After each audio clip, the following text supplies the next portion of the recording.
La pregunta del dia avui és si creieu que hi pot haver consens per una reforma de la Constitució. Com sempre, els espectadors convidats a participar-hi per les vies habituals. El senyor Enric Millo, bon dia, senyor Millo. Bon dia, moltes gràcies. Convidat a participar-hi ara mateix. Vostè creu de veritat que hi pot haver consens per reformar la Constitució en aquests moments? Jo diria que no s'hi pot renunciar. I el consens només depèn de què és el que es plantegi. No es pot parlar si hi haurà consens o no d'una reforma quan no coneixem quin és el contingut de la reforma. Per això és tan important que aquells que consideren que l'estatus actual s'ha de modificar, que plantegin en negre sobre blanc quins són els elements que caldria modificar. I a partir d'aquell moment és imprescindible parlar-ne, dialogar. No hi ha res que impedeixi modificar la Constitució, absolutament res. I mai ningú ha dit que la Constitució no es pugui tocar. Ara, sí que hi ha uns mecanismes que cal respectar, buscar els consensos, delimitar què és el que es vol modificar, i si el consens hi és, doncs buscar el moment per fer-ho. Això no s'hi pot renunciar. Ara, no es pot dir sí o no si no es coneix el contingut. Però vostè creu que té credibilitat quan diu això i el seu partit i el seu màxim representant, que és el president Rajoy, des del faristol del Parlament, nega que hi hagi cap problema entre Catalunya i Espanya, ni de finançament, ni de drets lingüístics, ni culturals, ni de conflictes de competències? És a dir, si nega el problema que portaria a modificar la Constitució o a proposar modificar-la, hem de creure que el PP estarà per la labor, estarà per la feina? No se m'enfadi, però permeti'm que la corregeixi. Sí, tant. El president del govern no ha negat que hi hagin problemes de relació entre Catalunya i la resta d'Espanya, o millor dit, entre el govern de Catalunya i el govern d'Espanya. El que ha negat és que sigui veritat moltes de les afirmacions que es fan des de l'independentisme català acusant a Espanya, per exemple, de robar a Catalunya, o de perseguir el català, o de voler perjudicar els catalans, com si hi hagués una mena de laboratori d'idees a Madrid, pensant només en com fer mal. Va desmentir una a una les falsedats, els tòpics, els mites que s'expliquen des de l'independentisme català. En cap moment el president ha negat que no hi pugui haver problemes que cal resoldre. Al revés, el que ha dit... Quins problemes hi ha, doncs, senyor Millo, segons vostès? Hi ha problemes que estan en la causa de la situació actual. Jo sempre dic que hi ha una arrel que ens porta al moment actual. És a dir, negar en aquests moments que no hi ha un problema de relació i que no hi ha molts catalans que tenen aquest sentiment de que seria millor marxar d'Espanya per poder resoldre els problemes que tenim, negar això seria negar l'evidència. De la mateixa manera que negar que hi ha molts catalans que no volen marxar d'Espanya i que volen continuar sent ciutadans espanyols sent catalans, també seria negar l'evidència, oi? Per tant, ningú està negant això. El que s'està dient és que per resoldre... Ho sembla, senyor Millo? Ho sembla perquè alguns insisteixen en explicar-ho d'una determinada manera. Vostè ho acaba de fer fa un moment. Ja ha començat afirmant una cosa que no és. Una cosa és... Vam seguir el debat... Doncs convido...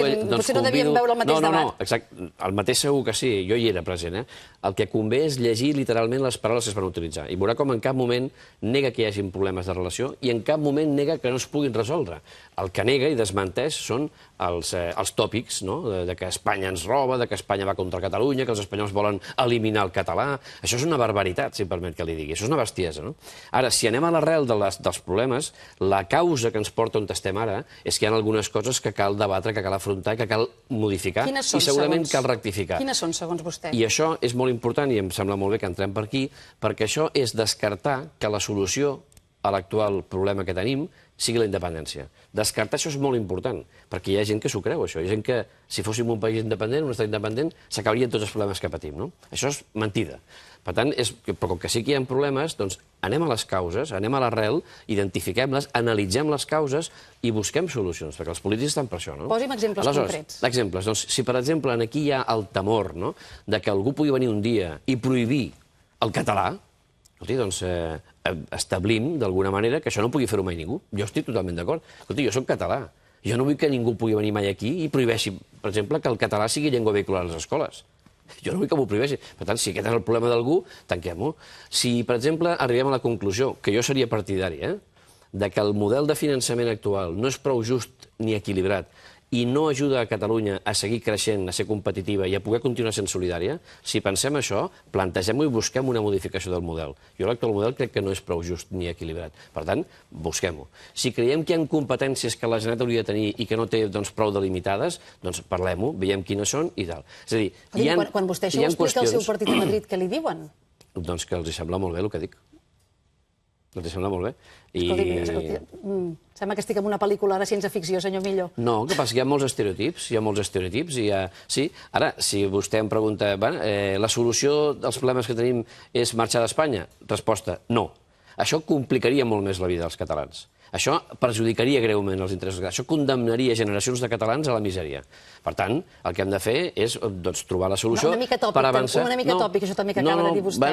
Perquè abans em ressaltava les exageracions d'una banda, condemnar generacions de catalans a la misèria... Sí, però de vegades per poder contraposar les opinions s'ha de ser una miqueta també radical, no? Perquè si hi ha alguns que porten temps a Catalunya insistint des del govern, no des de qualsevol lloc, des del govern, insistint, dient-li als catalans que la solució als problemes és marxar d'Espanya, aviam, una persona per què no ha de creure el que li diu el president del seu govern? I si el president del seu govern li diu a vostè, escolti, vostè té molts problemes avui, però si marxem d'Espanya se li acaben els problemes, vostè s'ho pot creure, això. Això és una bestiesa.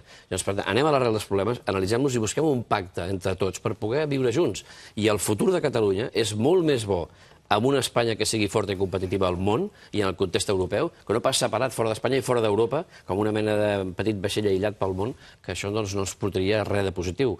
I el món no va per aquí, el món no va per aquí. Són els processos d'unió que donen força, no els de separació o trencament. Alguns estan treballant per dividir, i altres, jo em sento molt més motivat per treballar per la unió, per la convivència, per la concòrdia. Altres volen dividir, trencar, no? Jo crec que no, jo crec que això no ens porta enlloc, i això és el que pensa el Partit Popular, no li hauria de sorprendre. Nosaltres vam escoltar el president Rajoy, efectivament, fer una referència a que qui vulgui endegar canvis pot endegar un procés per reformar la Constitució. Això és una proposta o és un desafiament? Un desafiament segur que no. És a dir, aquí el desafiament només n'hi ha un. El dels que li han dit a l'estat espanyol, escolti, nosaltres volem trencar l'actual estructura de l'Estat. L'estructura d'Espanya, que l'hem conveniat entre tots, i que hi ha una Constitució que la defineix, etc., i que ara hem estat tots d'acord, i que ens ha donat els 35 millors anys de progrés, d'autogovern, etc., ho volem trencar. I a més, si vostè no em dona la raó i em deixa fer-ho, ho faré igualment. Això és un desafiament. El que ha passat ara, si ahir el Congrés dels Diputats, la llei, la Constitució, el Tribunal, ens diu un referèndum d'independència a Catalunya no es pot fer. Podem parlar de tot menys d'això. El desafiament és dir, doncs escolti, m'és igual el que vostè em digui. Jo ara m'inventaré una llei que em vagi bé a mi per fer allò que la llei m'està dient que no puc fer. Home, això sí que és un desafiament. Ara, dir, escolti, vostè vol canviar l'estatu quo? Faci un plantejament amb negre sobre blanc, digui què vol modificar i seguim a parlar. No vol dir que estigui d'acord, no vol dir que estigui al 100% d'acord, però seguim a parlar. I la resposta del president Mas quina és? Ah, no, que ho faci ell. Perdoni, però no és vostè que vol canviar les coses. Vostè vol canviar les coses i li diu que ho faci ell? O sigui, vostè entra a casa meva, em aboca 2 quilos de brossa al menjador i llavors em diu, ja espavila't ara. Home, no, perdona, treu la brossa d'aquí i seguim parlem, no? És a dir, el que no pots fer és anar tu amb els desafiaments i després que te'l resolguin. I a sobre sense ni tan sols trucar per parlar. Ahir li deien al president, escolti, vostè ha trucat al senyor Rajoy perquè vol parlar amb ell? No, escolti, ja li dic que des d'aquí, no, però truqui. El vam veure vostè fent aquest gest ahir nosaltres. Però si és que després de l'11 de setembre de l'any passat, el president Rajoy va enviar una carta al president Mas on li deia que li plantejava, li oferia un diàleg sense data de caducitat. Vostè sap quina ha estat la resposta? Això era la resposta a una carta prèvia del president Mas al president Rajoy. Per tant, fixi's, hi ha un senyor que és educat i quan li envia una carta respon amb una carta. Va trigar una mica, Sí, però va respondre. L'altre porta ja no sé quants, quasi un any i encara no ha respost. Al contrari, si el president Mas la resposta a la carta o li oferia un diàleg sense data, sap què va ser la resposta? Doncs mira, faré un referèndum d'independència el dia 9 de novembre de l'any que ve. Aquesta va ser la resposta. Llavors el president diu, clar, aquest senyor no vol parlar amb mi, no em truca i no em diu què, i l'únic que em diu és que farà un referèndum d'independència que no pot fer, no anem bé per aquí. Per tant, què és el que s'ha de fer ara? Ara què? Doncs ara rectificar. Ara és el moment dels savis, rectificar. El Congrés dels Diputats, el Constitucional, ja ha dit això no es pot fer. Aquest és un camí que no té sortida. Per tant, home, no ens enroquem en un camí que no té sortida. Busquem solucions. Quines? El diàleg, les reformes, junts, fem-ho, parlem-ho, i no li traslladem als ciutadans la responsabilitat de resoldre els problemes que tenen els polítics. És que aquí tenim uns polítics governants a Catalunya que en lloc de resoldre els problemes, que és la seva obligació, li traslladen als ciutadans. No, vostès han de votar i han de decidir. No, escolti, vostè faci la seva feina, resolgui els problemes que tenim i després, si arriben a un acord i volen que el referendem, doncs ens ho expliquen. Escolti'm, senyor Millo, és que em treu molts temes alhora. El que es va posar en consideració al Congrés l'altre dia era una proposició de llei que admetia rectificació posterior. No era un referèndum vinculant, en cap cas, era una consulta, era un referèndum no vinculant, i si s'hagués admès a tràmit s'haguessin pogut fer moltes esmenes, fins i tot canviar la pregunta, la data, i els ponents així ho van explicar. No hagués sigut una manera de rectificar? el que no es pot fer és enganyar la gent. Això que està dient és un eufemisme. És a dir, els referèndums no són mai vinculants. El de la Constitució i el dels Estatuts, sí. Escolti, sí, n'hi ha dos de vinculants. Aquests dos i prou, però no estem parlant d'aquest. Per això li dic. Per tant, si no, tampoc era vinculant el d'entrar a l'OTAN. No, exacte. Ja, però vostè no li fa creure als ciutadans de Catalunya que anem a decidir si sortim d'Espanya o no, i li està dient perquè tenim dret a decidir, anem a decidir, i després, però no decidirem, O sigui, després el resultat ens el mirarem com si fos una enquesta. Home, no, si vol fer una enquesta, fa una enquesta. Però si vol fer un referèndum, no enganyi la gent. Llavors aquí el que pot fer és enganyar la gent. Jo crec que els catalans perdonaran tot excepte que els enganyem. I els polítics tenim l'obligació de dir la veritat. Per dos motius. Perquè els ciutadans, els catalans, tenen dret a saber la veritat. I perquè tenim els polítics l'obligació de dir-la i de no enganyar la gent. Llavors, si als catalans se'ls diu que tenen dret a fer una cosa que realment no tenen dret a fer, se'ls està enganyant. I se'ls ha de dir la veritat. Llavors, si el que volem és millorar la situació i resoldre els problemes que tenim, hem de dir, anem a resoldre els problemes que tenim. No enganyar dient, els problemes es resolen trencant amb Espanya, sortint i quedant-nos fora d'Europa. No. Perquè si ni tan sols es pot consultar això... No, però no és que no es pugui consultar. Aviam.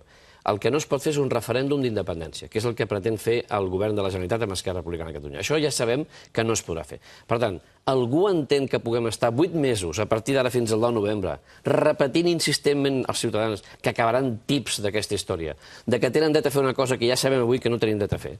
Tenim dret a fer moltes coses, però aquesta no. És a dir, tenim dret a fer allò que la llei ens permet fer. I en democràcia, la llei és importantíssima.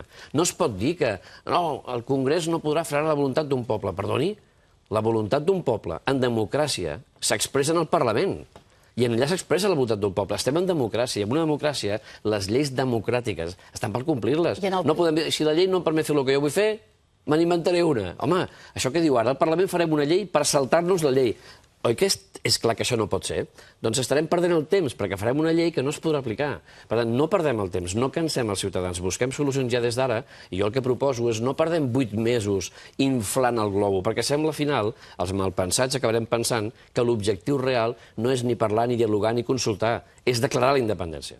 Llavors, clar, si a dintre del govern, si els polítics que governen a Catalunya tenen un objectiu, que de fet el senyor Duran l'altre dia ho advertia, això, si l'objectiu és la declaració unilateral d'independència, i l'única cosa que estem fent és carregar-nos de raó a base d'anar demanant que en diguin que no, per anar inflant el globo i que la gent es vagi atipant, no? I al final, veieu com no pot ser? Doncs ara declarem la independència. Home, compte, si l'objectiu és aquest, millor que ho diguem ara, i no enganyem a la gent. Vostè creu que l'objectiu és aquest? Jo tinc la sospita raonada i fundada de que actualment hi ha alguns polítics catalans que governen i altres que donen suport als que governen, que tenen com a objectiu que es produeixi una declaració unilateral d'independència a Catalunya. Alguns, no tots.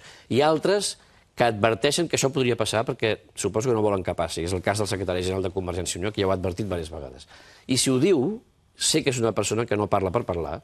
Quan diu això és perquè a ell li preocupa, que segurament no vol que passi. Però sap que té companys de viatge que sí que volen que això passi. I potser l'estratègia consisteix en anar fent un itinerari, que el anem recorrent tots, on ens anem escalfant, no? Ens anem escalfant fins que al final veieu com no hi ha cap altra solució que la declaració unilateral d'independència? Home, això seria gravíssim.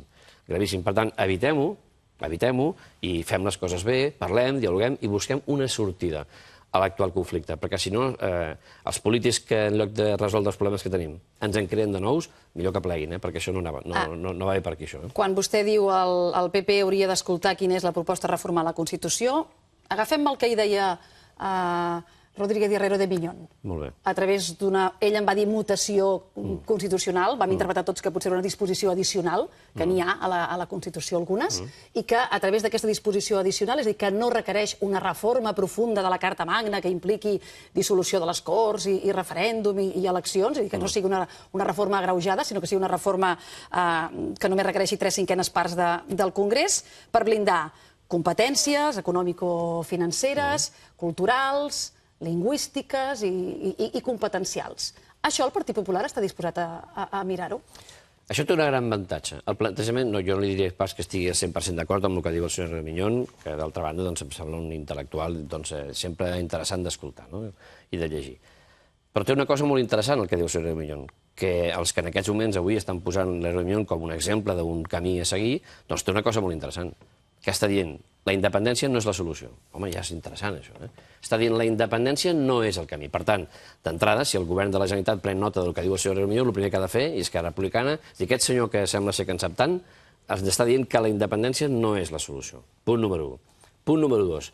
Ens diu que el que s'ha de fer és un pacte d'estat per trobar una sortida i una solució perquè aquelles causes que estan en l'arrel de l'actual problema, el que ens ha portat aquí, doncs es puguin suavitzar, eliminar o sobrepassar o superar, senzillament, no? Doncs, a mi em sembla interessant. Com a camí, em sembla interessant. És molt més interessant això que el procés cap a la independència. És a dir, el procés de la independència no porta enlloc. És un carreró sense sortida que únicament pot generar molta frustració al final. Molta. I la frustració genera crispació. I això pot provocar problemes difícils de preveure. No? En canvi, escolta, no, busquem solucions, analitzem els problemes i fem un gran acord que ens permeti superar aquesta situació. I després vostè pot suggerir sotmetre a referèndum o no, depèn. O sigui, és una segona etapa. A mi em sembla interessant com a idea. Jo no diria que no, no? Però jo li demano el compromís del seu partit a saber si estaria disposat a realment... A parlar. A parlar, m'haig d'imaginar que sí. Ara parlarem d'aquest diàleg. Però és que és molt important, eh? És que en aquests moments la solució a l'actual situació de bloqueig i d'enrocament que hi ha és parlar, eh? I per què no es parla? Bueno, hi ha un senyor que d'entrada hauria de trucar a un altre i dir-li que vol parlar i no ho fa. Sí, però escolti'm, jo crec que els ciutadans ara mateix deuen estar ja pensant que és absurd. És absurd, això, eh? Veure gent dient que es truquin uns als altres. Deu semblar absurd, però a mi em va sorprendre molt que ahir en el Parlament de Catalunya, quan el Partit Popular, la nostra presidenta, Alicia Sánchez Camacho, li demana, no em ve, però per què no truca el president i li demana per anar-lo a veure? I el president no contesta. Diu, no, escolti, ja li dic a vostè, que fixi hora, que fixi dia... No, però la relació entre dos presidents del govern ha d'anar així? Que jo a través de vostè, en un dia, en un debat, li dic a l'altre que prengui nota, que em doni hora... No, això no va així.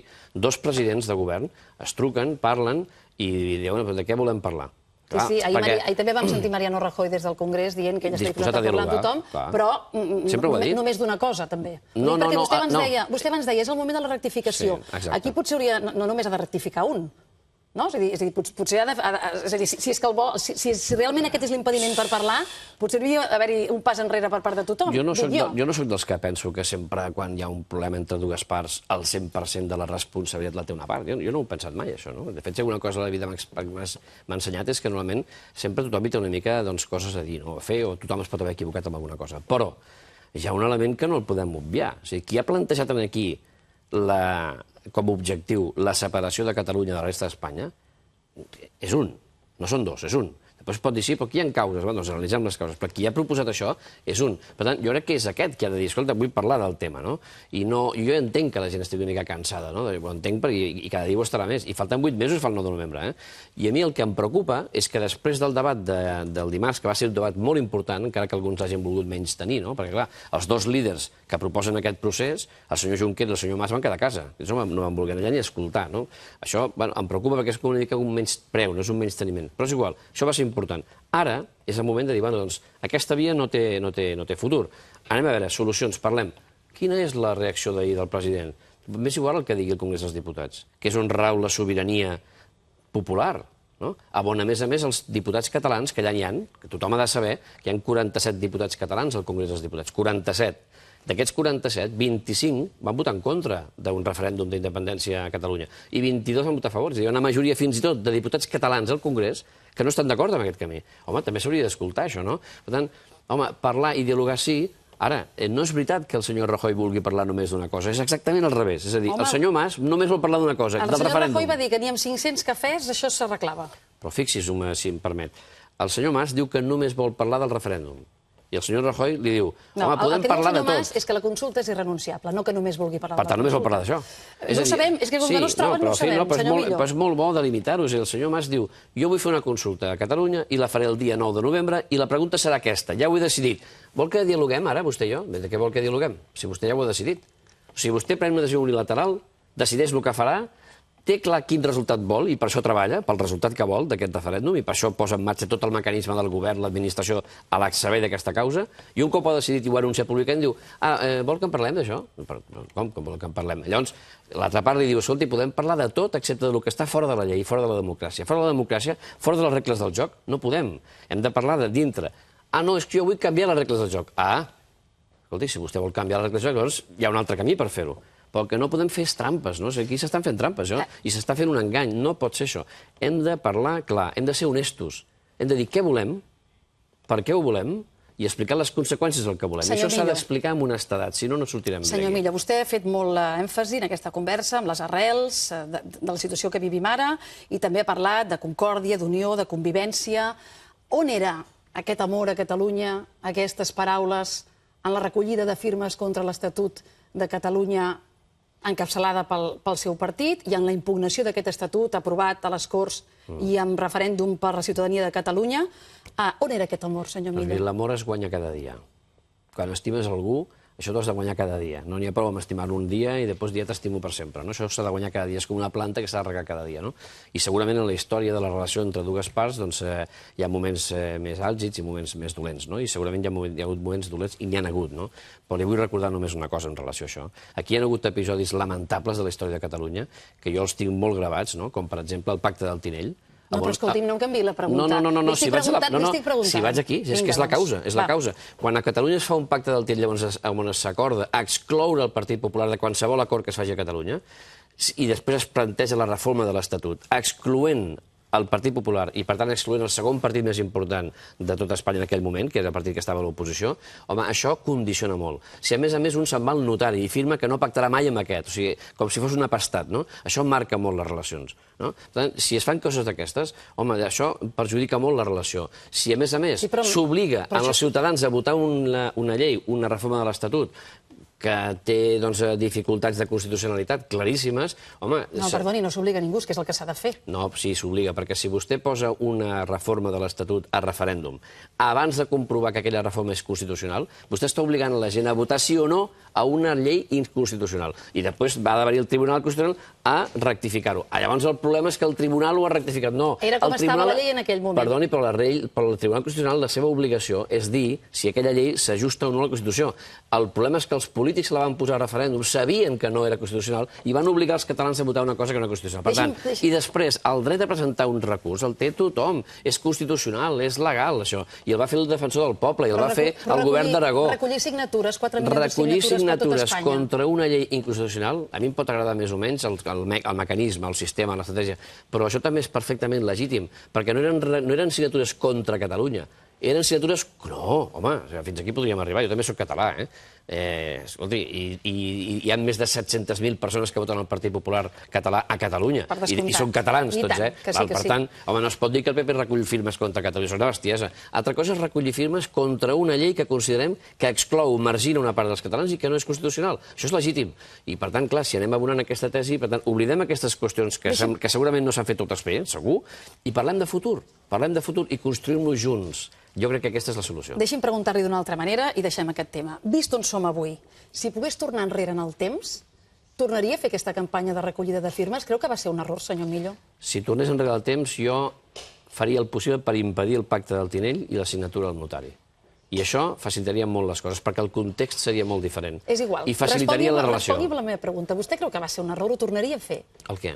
La recollida de signatures contra l'Estatut de Catalunya en aquell moment. Però és que recollir signatures contra una llei constitucional és absolutament legítim. Jo crec que això no és un error. El que és un error és llavors explicar que això és recollir signatures contra Catalunya. Això és un error. Això és mentida, bàsicament. No, però llavors, és a dir, malgrat aquest pacte del Tinell, malgrat l'exclusió de l'Estatut, ho tornaria a fer. Si hi hagués aquesta situació, si el context fos el mateix, la conseqüència seria la mateixa. Per tant, els errors són compartits. El que no es pot dir és que l'error és d'una part, si l'he dit al començament. Els del pacte del Tinell va ser un error. Els del notari van ser un error. Agafar les esmenes del PP a la reforma de l'Estatut i llançar-les a la brossa totes de cop va ser un error. I la recollida de signatures? Perdoni, anar al Congrés dels Diputats a plantejar una reforma de l'Estatut sense el consens de tota la cambra, cosa que no havia passat mai, és un altre error. I tots aquests errors van portar com a conseqüència a que un es vegi obligat... A fer un altre error? No, obligat a recórrer una llei que s'ha fet malament, i en un context malament. Per tant, aquests errors s'han de corregir. El que no estic disposat a admetre és que aquí hi ha un error, que és el de demanar signatures per recórrer una llei que s'ha fet malament. Home, no, anem a revisar tots els... Hi ha molts errors dels altres i els propis... Li dic una altra cosa. El dia que tots aquests que van fer la signatura del Tinell, la signatura del notari, excloure el PP, aquí, allà, tot això, el dia que tots aquests diguin que això va ser un error, llavors tornem a parlar. I em fa la pregunta una altra vegada. Mentrestant, que cadascú reconegui els seus errors. Deixi'm fer-li dues preguntes per acabar. Ho dic perquè en aquestes últimes hores hem sentit a la presidenta del seu partit, Alicia Sánchez Camacho, dient que se sent estrangera a Catalunya, que fins i tot s'havia plantejat marxar. Vostè comparteix aquesta Jo aquesta preocupació l'entenc perfectament i la puc compartir perfectament perquè jo em trobo gent pel carrer que m'amenaça de mort. A vostè s'ha trobat algú pel carrer un dia que li ha fet així, per exemple? No. Pel carrer, si de cara a cara? Doncs jo sí. I vostè ho ha denunciat? Jo pujo el tren, eh? Ho ha denunciat, jo pujo el tren, això? per exemple. Jo pujo, com vol que denunciï un senyor que pel carrer em fa això i no sé qui és, si se'n va corrent. O quan jo pujo el tren i se'm posa un senyor que em comença a insultar cridant-me aquí a les orelles, no sé qui és, però se'n va com el puc denunciar. Home, però vostè podria denunciar-ho, això? No, perquè no sé qui és, ja ho denuncio, ja ho comunico a la policia, ja ho comunico, però és igual, no poden fer res. Mentre no hi hagi una agressió física i jo la pugui demostrar... No, però això que està dient vostè és greu. Sí, però són agressions psicològiques, verbals, de persones que jo no puc demostrar qui són perquè ho fan pel carrer. Jo, aquesta situació de crispació que hi ha en aquests moments, que alguns la volen negar i que està dividint famílies i persones i amics i companys, jo això ho trobo molt lamentable. I per això dic que a mi em motiva, jo estic en la política perquè em motiva a treballar per la convivència, per la concòrdia, per fer les coses junts, per consensuar les solucions als problemes que tenim. I això avui, doncs això no està passant. No està passant això, no? Per tant, per això em preocupa molt que hi hagi polítics que treballin per la discòrdia, per la separació, per la ruptura, per la divisió. Això ho trobo lamentable, no? I crec que és totalment legítim i lògic i comprensible que hi hagi persones que diguin, escolta, és clar, a mi em volen obligar a sentir-me estranger a casa meva. Esclar, al final hauré de marxar. Doncs sí, hi ha persones que ho pensen i a mi em sap molt greu. I a mi em sabria molt greu que jo hagués de marxar de casa meva. Però vostè creu de veritat que això respon a la realitat? Però escolti, però si des d'instàncies oficials de Catalunya es diu que els que no pensem com ells, és a dir, els que no som independentistes, que només som catalans però no som independentistes, si se'ns presenta a davant de l'opinió pública com a enemics de Catalunya, vostè com creu que acabarà això? Des de quines institucions oficials s'ha fet això?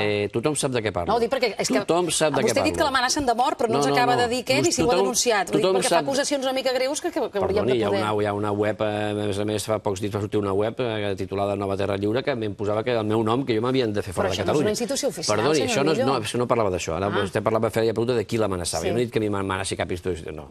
Però sí que hi ha instàncies oficials, i això és molt seriós, això que diré ara, des de les quals es promou un missatge que ens presenta els catalans no independentistes com a enemics de Catalunya, com a anticatalans. I això és gravíssim. I això tinc tot el dret a denunciar-ho, perquè em sap molt greu. Em sap molt greu, però jo soc tan català com vostè. Exactament igual. I no estic disposat a acceptar que per ser bon català he de ser independentista, perquè no ho acceptaré mai, això. Jo vull continuar sent català i que no m'obliguin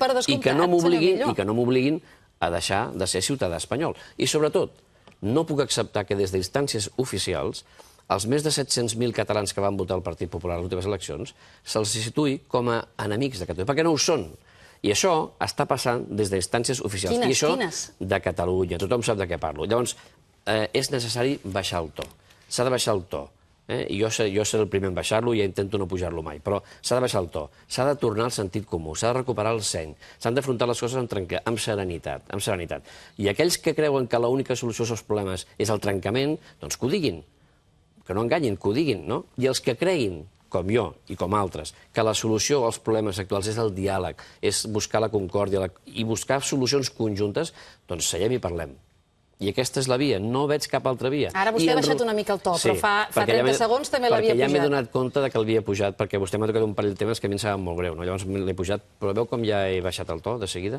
Perquè és el que necessitem en aquests moments, baixar el to i buscar solucions conjuntament.